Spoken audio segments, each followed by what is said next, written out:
வணக்கம். இன்று உங்கள் அனைவரையும் சந்திப்பதில் மிக்க மகிழ்ச்சி. நம்மளோட சேனலில் நிறைய நல்ல விஷயங்களை பற்றி பார்த்துட்டு வரோம். ஆன்மீக தகவல்கள் பற்றியும் பார்த்து கொண்டு வருகிறோம்.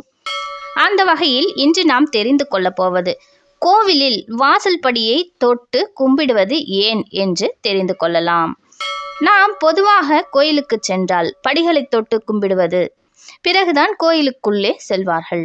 சாதாரணமாகவே இதை நாம் கண்கூடாக பார்த்திருக்கிறோம். நம்முடைய முன்னோர்கள் ஒவ்வொரு செயலையும் நமக்கு தெரியாமல் அதில் அறிவியல் அபூர்வமாக மறைந்திருப்பதை தெரிந்து கொள்ள முடிகிறது. அதாவது ஒரு பக்தன் கோவில் வாசல் படியை நாம் தொட்டு கும்பிடும் பொழுது நமக்கு பணிவான பண்பை ஏற்படுத்துகிறது. மேலும் அது நம் உடம்பில் உள்ள சூரிய நாடியை இயக்குகிறது.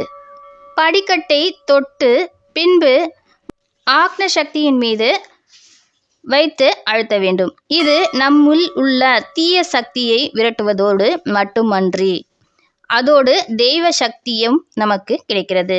தெய்வ சன்னதியில் இருந்து வரும் அருள் அதிர்வலைகள் மீது எளிதாக நமக்கு ஊடுருவ செய்கிறது. ஆகையால் கோயிலுக்கு செல்லும் பொழுது படிகளை வலது கையால் தொட்டு உங்கள் புருவ மத்தியில் சற்று அழுத்தம் கொடுத்து பாருங்கள். அது உங்களை புது மனிதனாக்கி புத்துணர்ச்சியுடன் கோயிலுக்கு செல்வதற்கு வழிவகுக்கும் என்று நம் முன்னோர்கள் தெரிவித்திருக்கிறார்கள். இன்று நாம் கோவில் வாசற்படியை தொட்டு கும்பிடுவது ஏன் என்று தெரிந்து கொண்டோம். நாளை வேறொரு பதிவில் சந்திக்கலாம். நன்றி, வணக்கம்.